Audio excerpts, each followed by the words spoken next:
새벽에 우리에게 주시는 하나님 말씀 창세기 3장 16절부터 21절까지 보도록 하겠습니다. 창세기 3장 16절에서 21절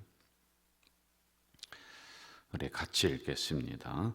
또 여자에게 이르시되 내가 네게 임신하는 고통을 크게 더하리니 내가 수고하고 자식을 낳을 것이며 너는 남편을 원하고 남편은 너를 다스릴 것이니라 하시고 아담에게 이르시되 네가 내 아내의 말을 듣고 내가 네게 먹지 말라 한 나무의 열매를 먹었은즉 땅은 너로 말미암아 저주를 받고 너는 평생에 수고하여야 소산을 먹으리라. 땅이 내게 가시덤불과 엉겅퀴를 낼 것이라. 내가 먹은 것은 밭의 채소인즉 내가 흙으로 돌아갈 때까지 얼굴에 땀을 흘려야 먹을 것을 먹으리니 내가 그것에서 취함을 입었음이라. 너는 흙이니 흙으로 돌아갈 것이니라 하시니라. 아담이 그의 아내의 이름을 하와라 불렀으니 그는 모든 산자의 어머니가 됨이더라. 여호와 하나님이 아담과 그의 아내를 위하여 가죽옷을 지어 입히시니라. 아멘. 하나님의 그 처음의 계명이 동산에 있는 중앙에 있는 선악과 실과를 먹지 마라. 이게 이제 첫 계명이란 말입니다. 이제 계명은 지켜야 돼요. 하나님과의 그 약속의 계명은 누구든지 그 계명을 어기면은 거기에 대한 그 저주와 심판이 있는데 항상 문제는 인간이 어긴다는 데 있죠. 그래서 하나님은 그 목숨을 취하는 거예요. 이걸 이제 계약적 조건이라고 하는데 쌍무계약 이렇게 얘기도 합니다. 그러니까 피를 흘리는 거예요. 양을 잡아서 이 부분을 가지고 계약을 맺습니다. 그런데 인간이 어기니까 목숨이 10개라도 100개라도 1000개라도 이게 부족한 겁니다. 왜? 매일 죽어야 되니까요. 피값을 내놓으라고 한단 말이죠. 그래서 우리에게 뭐를 주셨느냐 하면은 제사법을 주신 거예요. 왜냐하면은 우리의 목숨을 대신할 수 있는 양을 잡아 죽이고 뭐 비둘기를 잡아 죽이고 그래서 용서하고 다시 시작할 수 있는 은혜의 법을 그게 바로 제사법이다. 그게 소제, 번제 이런 구약의 5대 제사란 말입니다. 자, 그럼 왜 이렇게 하나님이 자꾸 길을 열어주시고 또 용서하고 하느냐면은 인간을 알기 때문에 그래요. 여러분 가장 문제가 누구냐면은 인간이고 가장 희망이 누구냐? 인간이에요. 그래서 사람이 희망이다. 맞아요. 사람이 희망인 것 같아요. 사람을 통해서 모든 것들을 다 이루기도 하고 그렇습니다. 그런데 사람이 문제야. 사람이. 여러분 사람을 알잖아요. 인간을 알면 다 아는 겁니다. 그럼 사람이 누구냐? 성경에서는 죄인이라는 겁니다. 그냥 두면은 죄에서 태어나서 죄인으로 살다가 죄인으로 죽어서 이제 지옥에 갈 수 있는 게 인간이라는 거예요.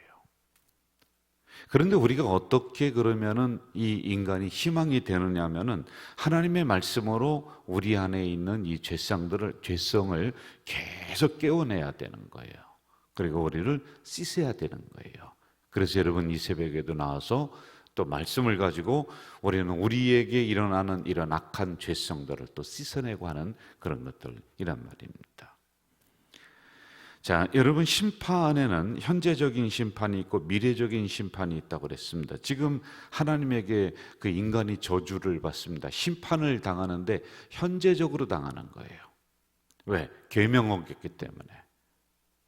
여러분 우리가 살아가다가 하나님 말씀 어기고 그럴 수 있습니다.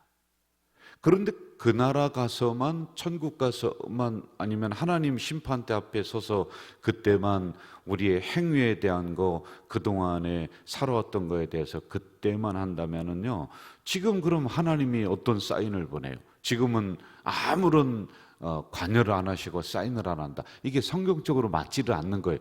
지금도 하나님은 계명을 어기잖아요. 하나님의 말씀을 떠나면은 지금도 하나님은 가서 찾으시고 부르시고 책망하시고 현재적으로 심판하는 거예요. 그런데 현재적 심판은 땅 하고 한번 치는 거예요.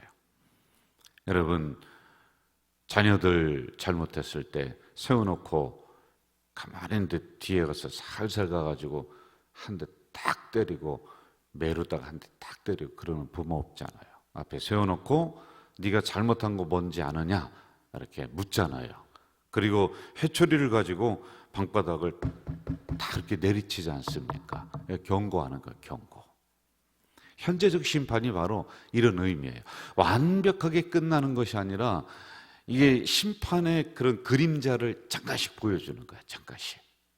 야, 너 이거 잘못하면은 이게 하나의 케이스인데 이게 맛보기로다가 보여주는 거예요. 라고 하는 이런 의미가 현재적으로다가 있는 거예요. 이럴 때 우리는 정신 차리고 빨리 하나님 말씀 앞으로 다시 돌아오고 하는 이런 기회를 우리에게 다시 주시는 거다라고 하는 겁니다.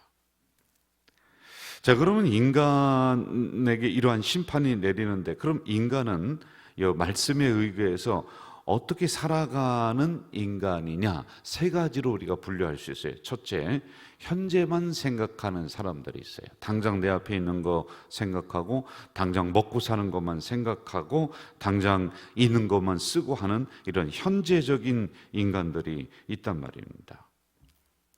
여러분, 노아 홍수 때 보세요. 심판 내려온다고 그랬습니다. 그런데 관계 안 하잖아요. 그냥 자기들이 살아가던 그 패턴대로 놀고 먹고 그렇게 하면서 죄를 지고 하니까 하나님의 심판이 계속적으로 경고. 이게 수십 년간 경고를 한 거예요. 그래도 안 들어. 그러니 물로 심판하잖아요. 소돔과 고모라 보세요. 이게 그때만 먹고 사는 거에만 집중하는 현재적인 인간들이에요. 그러니까 하나님의 심판의 소리가 들려지지 않는 거예요. 지금 당장 내가 이거 돈 버는 거 중요한데, 당장 인간관계가 더 중요한데, 당장 이게 더 나는 관심이 있는데, 그러면서 하나님의 말씀을 도외시하는 거예요. 대부분의 그 세상 사람들이 여기에 매몰되어 있는 경우가 많아요. 하나님 말씀 안 들어오는 거예요. 그러니 그런 사람에게는 경고 하다가 나중에는 심판대 앞에 서게 되는 거예요. 그리고 두 번째는 미래만 생각하는 사람들이 있습니다. 이거는 우리들에게 기독교 종교인들에게 해당할 수가 있는 건데 현재는 관심이 없어요. 그러니까 재산 다 팔아가지고 임박하게 하나님이 오신다는 거예요. 그러니까 아주 잘못된 종말론을 가지고 자기들끼리 모여 사는 미래만 관심이 있는 거. 언제 몇 월 며칠에 하나님이 오신다. 여러분, 그러니 자식도 필요 없고 뭐 직업도 필요 없고 아무것도 필요 없는 거예요. 그 참 희한해요. 여러분, 요즘에 그 무슨 뭐 브라질인지 어디인지 거기에서 사람 아이들이 죽었는데 파고 들어가 보니까 이단 교주가 여기에서 활동하다가 점점 정부에서 이러한 부분들이 접근해 오니까 사람들을 데리고 무슨 새로운 천국을 간다고 갔는데 어디냐면 브라질 그 땅 넓은 데 갔어요. 거기서 사람들 노동시키면서 집을 일구고 그렇게 이제 살아가는데요. 아주 엉망에 가서 취재를 해보니까요. 뭐 그냥 요만한 꼬마 아이들도 학교도 안 보내고 자기들끼리 교육을 시키는데 그 교주가 아버지고 하나님이고 낭군님이래. 그래, 자기의 낭군님이 교주님이래. 꼬마 아이들도 그렇게 교육을 시키고 있는 거예요. 재산 다 벌어서 그쪽으로 가는 거예요. 거기만이 아닙니다. 또 무슨 여자가 그 교주인데 뭐 TV에 방영되는데 보니까요, 재산 다 팔아서 거기도 어디 외국으로 또 갔더라고요. 참 이거 심각한 겁니다. 네? 거기는 뭐 무슨 서로 서서 죄를 뭐 어떻게 한다고 뭐 뺨을 때리고 막 그냥 자식이 부모 뺨을 때리고 앉아 있는 거예요. 이런 몹쓸 놈들 같은 이런 게 있는 거예요. 여기에 매몰되니까 미래적인 데만 포커스 두고 이게 잘못되니까 하나님이 금방 오신다, 예수님이 금방 재림하신다, 이 세상이 금방 끝난다. 그러니 부모 자식도 다 필요 없고 직업도 다 필요 없고, 여기에 한번 빠지니까요, 그 TV에 나온 거 그 인터뷰 보니까 이게 공산주의보다 더해요. 완전히 미치는 거예요.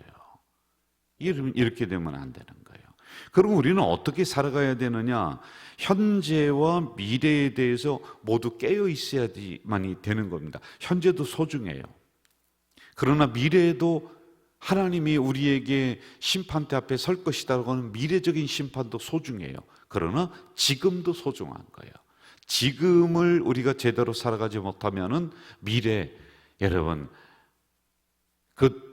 너무 거기에 매몰되면 안 돼요. 거기에 몰입하면 안 돼요. 그래서 현재적인 삶을 통해서 미래를 바라보며 우리는 걸어나가는 그러한 존재들이다라고 하는 것입니다. 자, 16절로 한번 가보면서 이제 성경을 하나하나 해석해 봅시다. 16절 같이 읽읍시다. 시작. 또 여자에게 이르시되 내가 내게 임신하는 고통을 크게 더하리니 내가 수고하고 자식을 낳을 것이며 너는 남편을 원하고 남편은 너를 다스릴 것이니라 하시고. 다 줬는데 이 중앙에 있는 요 선악과를 알게 하는 나무 요거는 먹지 마라. 그런데 그거 먹었단 말이에요. 그리고 또 끌어들였단 말입니다. 죄는 전파력이 있습니다. 파괴력이 있습니다. 그러니 쫓겨나니까 부끄러우니까 나뭇잎을 해가지고 부끄러운 곳을 가리고 이제 숨었단 말입니다. 자, 이러한 인간에게 하나님은 현재적인 심판을 주십니다. 그 심판이 저주가 오늘까지 이어지는 거란 말이에요. 그래서 여러분들이 가정에서 잘해야 되고 여러분들이 교회에서 잘해야 돼요. 왜? 대표성이 있으니까요. 목사인 제가 잘해야 돼요. 왜? 대표성이 있으니까 저로 말미암아서 교회가 어려워질 수 있단 말이죠. 국가에는 대통령이 잘해야 돼요. 왜? 대표성이 있으니까. 대통령이 잘해야지 국가가 편안한 거예요. 잘못하면 다 어려워질 수 있다니까요. 자, 하와에게는 두 가지 심판이 특별히 임합니다. 첫째, 잉태하고 출산하는 고통을 줍니다. 여러분, 출산할 때 보니까 보통 힘든 게 아닌 것 같더라고요. 저는 뭐 직접적 경험은 없습니다만은 이렇습니다. 그래서 두 번 다시 아기를 낳지 않는다. 근데 왜 아기를 또 낳느냐? 아기 크는 거 보니까 전에 출산했던 그 아픔을 잊어버린대. 그래 또 낳고 한다는 거예요. 그래도 하여간 출산의 고통은 엄청나다는 거예요. 막 몸이 다 늘어나고 그렇게 된다는 거예요. 그리고 출산만 하면은 다 되느냐? 다른 동물들을 보십시오, 여러분. 동물들은 난 지 한 일주일 만에 뻘떡 일어나서 막 돌아다니고, 송아지 보니까요 한 2시간 만에 버둥버둥 하더니 서서 엄마 젖 찾고, 그리고 그 소 엄마 뒤에 이렇게 따라다니고 그러더라고요. 웬만한 동물들은 이렇게 합니다. 그런데 인간을 보세요. 여러분, 몇 년 동안에 제가 뭐 손자 나서 이렇게 보니까요, 엄마 품을 떠나지 않아요. 팔 아파 죽겠어요. 애기 안고 있느라고요. 이게 부모 품을 그냥 몇 년 동안에 떠나지 않고 그렇게 돌보는 겁니다. 이러한 동물이 없습니다. 예? 자, 이처럼 출산하는 고통을 인간에게 더하고 있습니다. 그리고 두 번째 어떠한 저주가 있냐면 남편을 섬겨하는 종속적 관계가 있다라고 하는 거예요. 그러니까 남편이 너를 다스린다. 그런데 여기에 대한 진정한 의미는 뭐냐면은 소유물은 아니에요. 그러니까 이걸 잘못 해석을 해서 남자들이 여자는 내 소유물이다, 자식은 내 소유물이다, 그래서 노동적 관계로 생각을 하고 그냥 하찮게 생각을 했는데 진정한 성경의 의미를 깨달은 게 요즘이 이제 되는 거예요. 이거는 동등한 관계를 의미하는데 하여간 이러한 저주가 온단 말입니다. 창조 질서가 깨진 사람들은 소유물로 생각해요.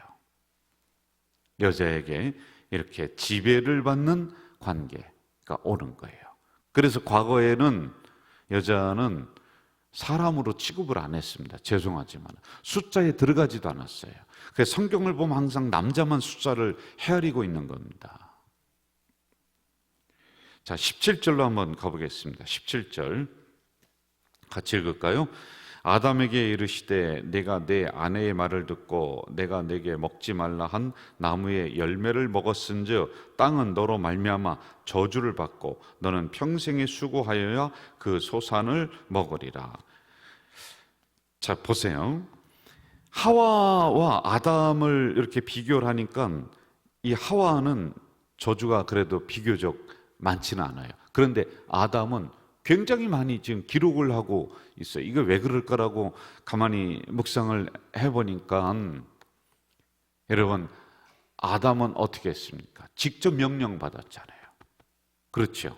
너 요거 먹지 마. 근데 이걸 하와에게 전달해 줬어요. 직접 명령을 받고 직접 말씀을 받은 사람이 이걸 어긴단 말입니다. 그러니까 책임을 더 묻는 거예요, 지금 아담에게 뭐라고 하느냐면 땅은 너로 인하여 저주를 받는다. 여러분, 땅은 아담과 별로 상관이 없는 것 같았습니다. 그런데 아담이 어떻게 해요? 발을 딛고 살아가는 그 영역마다 다 저주를 받게 지금 되어 있어요. 땅이 엉겅퀴를 내버리는 거예요. 우리 잘해야 돼요. 오늘 새벽에도 여러분 직접 말씀을 받았잖아요. 우리는 주님으로부터 직접 말씀을 받는 존재들이잖아요. 그런데 내가 걸어 다니는 내 영역, 그리고 내가 관계하는 많은 사람들이 나로 말미암아 복을 받느냐 아니면은 저주를 받느냐라고 하는 게 여러분에게 달렸습니다. 저에게 달렸어요. 네? 자, 18절로 한번 좀 가봅시다. 18절 같이 읽을까요? 땅이 내게 가시덤불과 엉겅퀴를 낼 것이라 내가 먹을 것은 밭의 채소이다. 그리고 17절 보면 내 평생에 수고하여야 그 소산을 먹는다. 땅이 저주를 받는데 아주 구체적으로 저주를 내리고 있습니다. 가시덤불과 엉겅퀴라고 하는 것은 방해적 요소이란 말입니다. 땅에서 나는 채소를, 열매를 우리가 먹습니다. 그러나 이 가시덤불과 엉겅퀴는 이 열매의 자양분을 다 빨아먹는 존재란 말이에요. 오늘로 얘기하면, 우리 신앙으로 얘기하면은 알곡이 되지 않게 하기 위해서 우리 안에 가라지를 심어놨습니다. 가라지는 우리의 알곡에게 들어갈 말씀의 자양분을 다 빨아먹는 거예요. 다 뽑아먹습니다. 그리고 결국에는 여러분과 저를 쭉정이로 만드는 존재가 엉겅퀴와 가시덤불이다라고 하는 것이에요. 여러분, 우리가 잘해야 됩니다. 그래서 우리 주변에 있는 모든 사람들이, 내가 밟고 있는 땅의 영역에 있는 많은 사람들이 다 복을 받아야 돼요. 그런데 잘못하면은 가시덤불과 엉겅퀴가 나뿐만이 아니라 내 주변에 나와 관계된 많은 사람들에게 돌아가야 될 복의 통로를 막아버리는 겁니다. 하나님의 말씀 잘 지켜나가야 돼요. 그래서 하나님은 사랑의 하나님이지만은 어미하시고 심판의 하나님이시고 무서운 하나님이시다라고 하는 겁니다. 저는 여러분들 안에 혹시 있는 엉겅퀴, 가시덤불 있으면은 싹 제거하기를 주의 이름으로 축복합니다. 그래서 나도, 우리 주변에 있는 나와 관계된 사람도 이 복의 통로가 막히면 안 돼요. 엉겅퀴가 있으면 안 됩니다. 자, 19절로 한번 좀 가봅시다. 19절 같이 읽어볼까요? 19절 시작. 내가 흙으로 돌아갈 때까지 얼굴에 땀을 흘려 먹을 것을 먹으리니 내가 그것에서 취함을 입었음이라. 너는 흙이니 흙으로 돌아갈 것이니라 하시니라. 땀 흘려야지만이 식물을 먹는다 라고 하는 겁니다. 자, 에덴 동산에 거닐 때는 이 정도가 아니었습니다. 그냥 자유스럽게 어떤 거든지 먹을 수 있는 권한이 있었습니다. 그런데 하나님의 말씀을 어기는 즉시 이러이러한 저주가 내리는데, 직접 말씀을 받고 계명을 받은 아담에게는 더 구체적으로 이 저주가 내리는 거예요. 심판이 내립니다. 19절 얼굴에 땀을 흘려야 식물을 먹는다. 여러분, 저를 보세요. 땀을 흘려야 우리가 밥을 먹는다, 이거 당연한 것입니다. 그런데 땀을 흘린 만큼만 먹어도 감사한 거예요. 요즘에는요, 내가 노력한 만큼 소출이 안 와요. 내가 노력한 만큼 기업에 이득이 일어나지가 않아요. 다 떼어먹고 다 도망가 버립니다. 땀 흘려도 이 수고가 나에게 내 입으로 들어오지 않을 때가 얼마나 많이 있습니까? 땀이라고 하는 것은 굉장히 오늘날에 소중한 것입니다. 그러나 하나님을 모르는 사람들이 흘리는 땀은 오히려 자기 배만 불리는 것이요, 하나님을 잊어버리게 만드는 것이요, 물질이 하나님을 대신하게 하는 이런 부분들, 그러니까 그 사람들에겐 저주입니다. 우리 그리스도인들도 똑바로 잘 생각해야 돼요. 땀은 하나님이 주신, 노동은 하나님이 주신 신성한 것입니다. 그러나 하나님이 우선돼야 돼요. 하나님이 가장 위에 있어야 돼요. 땀이라고 하는, 물질이라고 하는, 내 입에 들어오는 이러한 소독이라고 하는 것이 하나님을 대신하는 즉시 우리는 그 자리에서 저주받는 인생이 될 수밖에 없는 것이다. 경고입니다. 이렇게 저주받을 인생으로 마쳐야 될 운명이었지만은 어떻게 되었을까요? 21절 같이 읽읍시다. 시작. 여호와 하나님이 아담과 그의 아내를 위하여 가죽옷을 지어 입히시니라. 저를 보세요. 마무리하겠습니다. 나뭇잎을 가지고서 자기의 부끄러움을 가려 죄를 가렸습니다. 그런데 안 되는 거예요. 또 죄를 짓고 또 죄를 져요. 그러니 하나님이 가죽옷을 입혔다. 양잡으시는 거예요. 이 의미가 뭡니까? 예수 그리스도의 십자가의 구속의 은혜로 우리는 살아간다 라고 하는 거예요. 여러분, 피의 은혜를 다 입었어요. 오늘도 우리 하나님께서 여러분들의 염소의 가죽을 벗겨주시고 죄의 옷을 벗겨주시고 이 새벽에도 양의 가죽을 입혀주시는 이 은혜가 있어요.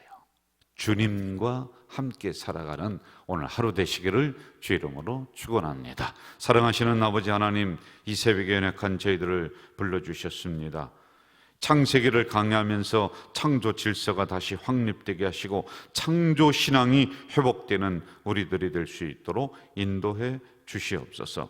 오늘도 저주를 끊으시고 운명의 줄을 끊으신 그 주님을 두 손 꼭 잡고 동행해 나가는 이 하루가 될 수 있도록 역사해 주시옵소서. 예수님의 이름으로 기도하옵나이다. 아멘.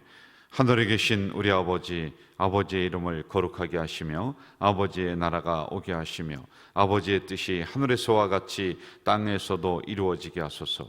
오늘 우리에게 일용할 양식을 주시고 우리가 우리에게 잘못한 사람을 용서하여 준 것 같이 우리 죄를 용서하여 주시고 우리를 시험에 빠지지 않게 하시고 악에서 구하소서. 나라와 권능과 영광이 영원히 아버지의 것입니다. 아멘. 여러분, 이 시간에 통성으로 기도하시다가 돌아가시겠습니다. 사랑하시는 아버지 하나님, 이 새벽에 연약한 저희들을 또 불러주시고 말씀을 주셨습니다. 심판과 저주를 받을 수밖에 없는 우리들이지만은 양을 죽이고 양의 가죽을 벗기고 양의 가죽옷을 해입혀 주셨다. 바로 십자가의 대속의 은혜로 우리는 구원받고 또 살아가는 존재들인 줄 믿습니다. 땅은 엉겅퀴를 내고 수고하고 해산하는 고통, 수많은 저주가 있지만은 이 저주를 끊으신 주님을 우리가 구원주로, 구세주로 믿고 있사오니 운명의 줄을 끊고 저주의 줄을 끊는 주님과 오늘도 동행하며 살아가는 우리 성도들이 되도록 주여 도와주시옵소서. 오늘 이 새벽에도 주신 말씀을 가지고 이 하루를 승리하며 살아갈 수 있도록 아버지여 우리를 말씀으로 동염해 주시옵소서. 하나님 떠난 인생은 저주입니다. 아무리 땀을 흘린다 할지라도 그 땀의 수고가 내 입으로 들어오지를 않습니다. 아버지 하나님, 주님 안에서 하나님 안에서 흘리는 땀은 보람 있는 땀이요 의미 있는 땀인 줄 믿사오니 이러한 진리를 깨달아 나가는 우리 공동체가 되도록 주여 도와주시옵소서. 이 새벽에도 수많은 문제를 가지고 주님 앞에 기도하는 백성이 여기에 있습니다. 아버지 하나님, 새벽 영성을 깨우고 있사오니 이 새벽에 만나주시고 응답해 주시옵소서. 갖가지 문제가 있습니다. 기도 제목이 있습니다. 오 주님, 새벽 단잠을 떨쳐나와 주님처럼 새벽 미명에 기도합니다. 중요한 문제를 결정하기 전에 새벽 기도하셨던 주님의 본을 받아서 이 새벽 찬바람을 가르며 나왔습니다. 하나님, 이들 속에 응답의 말씀을 주시고 삶 속에 실제적인 응답이 내려올 수 있도록 주여 도와주시옵소서. 오늘도 아버지 하나님 말씀으로 살겠습니다. 은혜로 살겠습니다. 주님과 동행하며 살겠습니다. 결단하며 살아가는 우리 귀한 성도들이 되도록 도와주시옵소서. 주님 감사합니다. 주님 감사합니다.